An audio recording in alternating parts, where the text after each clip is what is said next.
Well, good morning. I see there's a lot of interest in our meeting today, and I want to thank the mayor for coming to meet with me. We had a very constructive, helpful meeting.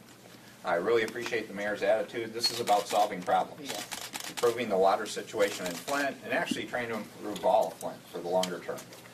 So we had a very good discussion, thoughtful discussion, and just to let you know, we're going to continue on the path of taking positive actions to deal with this difficult issue to do the best we can moving forward. So I've already made the disaster declaration earlier this week. One of the issues we're going to try to do next that the mayor and I are cooperating on is to set up an interagency group.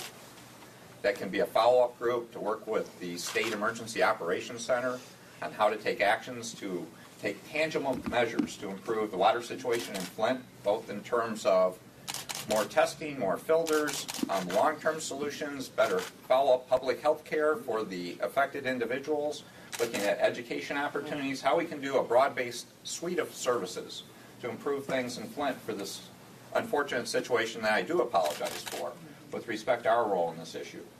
The other thing that I want to work with the mayor on very closely is how we can transition additional authorities to the mayor, because my view is I want to be partnering with the elected official, which is the mayor. I'm excited for the role she's playing there and how we can work more closely together on not only this water issue, but issues in Flint.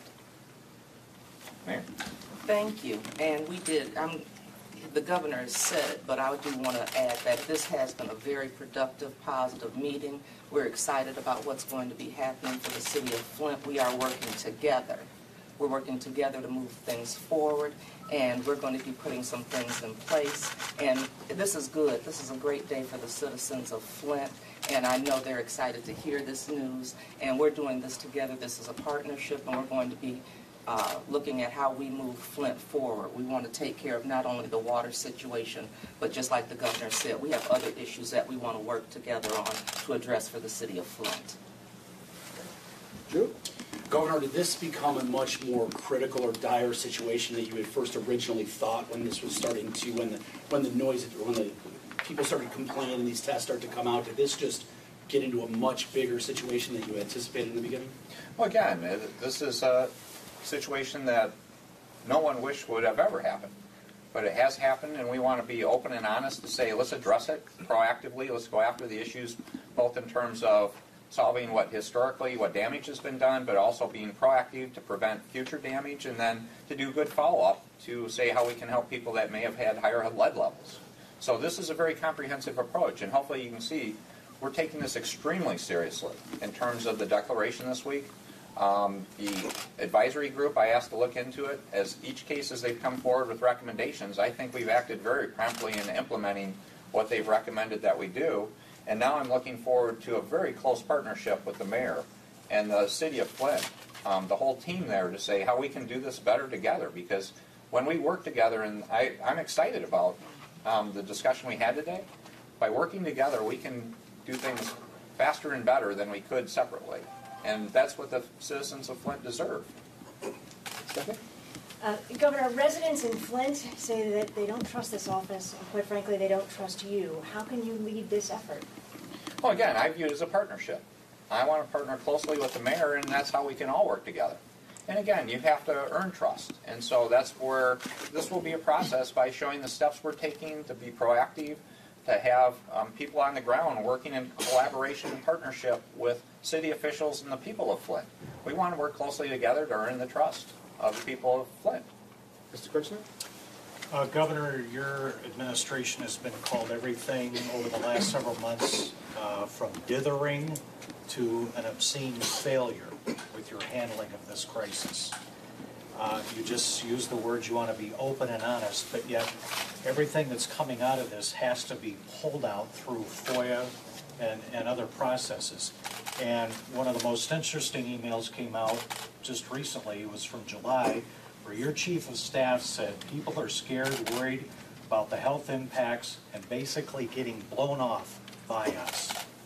What did you know, and when did you know it? Well, again, we're going through that whole process. That was the point of appointing an independent group to go through the whole timeline of events. They're going to come out with a report, and I look forward to the report.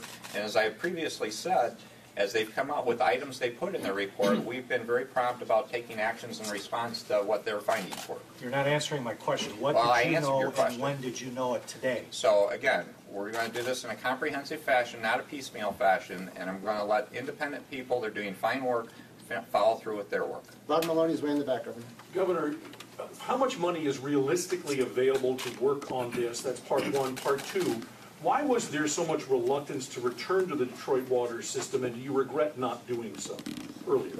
Well, again, you can go back and quarterback these things from the past. We moved and we've made the change to the Detroit water system.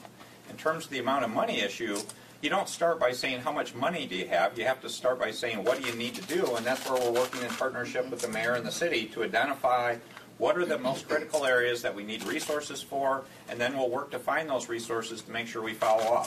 We had previously done a reasonably significant amount of money to help with the transition back and some other activities, but I would expect there's more to be done, and I know there's more things we will be doing, and I look forward to doing that in partnership with the city. We have time for one last question, folks. Mr. Scooby. Governor, do you believe that people in Flint today, their long-term health is at risk? And if so, how serious is it? And same question to Madam Mayor, please. Well, again, that's the whole philosophy of let's get more water testing done, let's do water filters, let's look through this whole process, and then also the follow-up. There are people that have higher lead levels. They have been identified. We want to make sure if there are other people with those higher lead levels, there's an opportunity to identify those folks and do long-term public health steps and healthcare steps to mitigate that as much as possible and keep anyone else from finding that situation. One of the areas we've been doing in particular is going through the schools. We've been doing the public schools in terms of doing extensive reviews down to the fixtures in those schools to identify where there may be lead issues, and we have identified issues, and those are being remediated. Well, do you think the health is at risk in Flint today? Tim, we had one last one. You wanted the mayor to Yes, respond, then we're please. done. Okay, yes, we know that some kids have been exposed to lead, and we have put in the plan some things in place to address that, and that's what we were meeting about today. What are the services, what are the supports, what do we need to put in place for these issues to be handled and addressed for as long as they need? So we're trying to do that, and we're going to continue to monitor and assess that, and if we find that we need other kinds of services, supports, that's what we'll be discussing and trying to make that happen. All right, thank you very much, Mayor and Governor. Can we talk with the mayor some more? And now, go outside. We have Director Cray who will be involved for a couple minutes. Just a quick question for the mayor. Have you said this could cost as much as $1 billion with the health as well as the infrastructure issues? Can you step up to the mic? We have not done a final assessment of that. When we've heard cost about that was infrastructure. Right. But as far as But health, the amount you've been told is how much? we've heard, from millions to up to 1.5 billion. We're doing assessments right now to see what it's going to cost. And So- Governor, since you're apologizing, Jim, you're we've had prepared to that sign question, that check? Governor, where's Jim. the transparency and the credibility? Instead of a cover-up,